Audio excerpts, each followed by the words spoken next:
ആരല്ലാഹുവിനോട് ദുആ ചെയ്താലും മൂന്നാലൊരു കാര്യം അല്ലാഹുവിന് കൊടുക്കുമെന്ന് നബിയുനാ റസൂലുള്ളാഹി സ്വല്ലല്ലാഹു അലൈഹി വസല്ലമ തങ്ങൾ പറഞ്ഞു, നീ കൈ ഉയർത്തിയിട്ട് താഴ്ത്തുമ്പോ എന്തെങ്കിലും ഒന്ന് നിനക്ക് കിട്ടും. മൂന്ന് കാര്യങ്ങളിൽ ഏതെങ്കിലും ഒന്ന് നിനക്ക് കിട്ടും.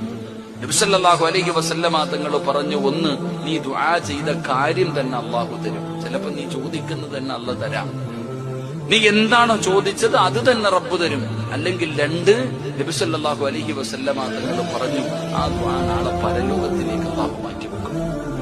നീ ചോദിക്കുന്ന അല്ലാഹു തരൂല്ല, പരലോകത്തേക്ക് മാറ്റിവെക്കും. പരലോകത്തേക്ക് മാറ്റിവെക്കലാണ് ഏറ്റവും നല്ലത്. കാരണം നാളെ പരലോകത്ത് മീസാൻ എന്ന ത്രാസിൽ നന്മ തിന്മകൾ തൂക്കുമ്പോൾ ചില നന്മകൾ കൊണ്ടുവന്ന് ഇങ്ങനെ ഇട്ടുകൊടുക്കുക. അപ്പൊ ചോദിക്കുന്നത് എന്താ അല്ലാഹ്, പടച്ചോനെ ഇത് ഞാൻ ചെയ്തൊന്നും അല്ലല്ലോ. അപ്പോഴാ പറയണത്, നീ ദുനിയാവിൽ വെച്ച് ദുആ ചെയ്തില്ലേ, ആ ദുആയ നീ ദുനിയാവിൽ വെച്ച് ചോദിച്ചിട്ട് അന്ന് കിട്ടിയില്ല, അത് ഞാൻ ഇങ്ങോട്ട് മാറ്റി വെച്ചതാ. ഈ സമയത്ത് മനുഷ്യൻ പറയുമത്ര, എന്റെ ദുആ ഒന്നും സ്വീകരിക്കാതിരുന്നാ മതിയായിരുന്നു. കാരണം അവിടെ കിട്ടും. ഒന്നുകിൽ ദുനിയാവിൽ വെച്ച് കിട്ടും, ഇല്ലെങ്കിൽ ആഖിറത്തിൽ കിട്ടും. ഇനി ദുനിയാവിലുമില്ല ആഖിറത്തിലുമില്ലെങ്കിൽ മൂന്നാമത്തെ കാര്യം, നീ ചോദിച്ചത് തന്നില്ലെങ്കിലും നിനക്ക് വരാനിരിക്കുന്ന ഒരു ഷർറെങ്കിലും അല്ലാഹു തട്ടിമാറ്റുമെന്ന് നബി മുഹമ്മദ് മുസ്തഫ.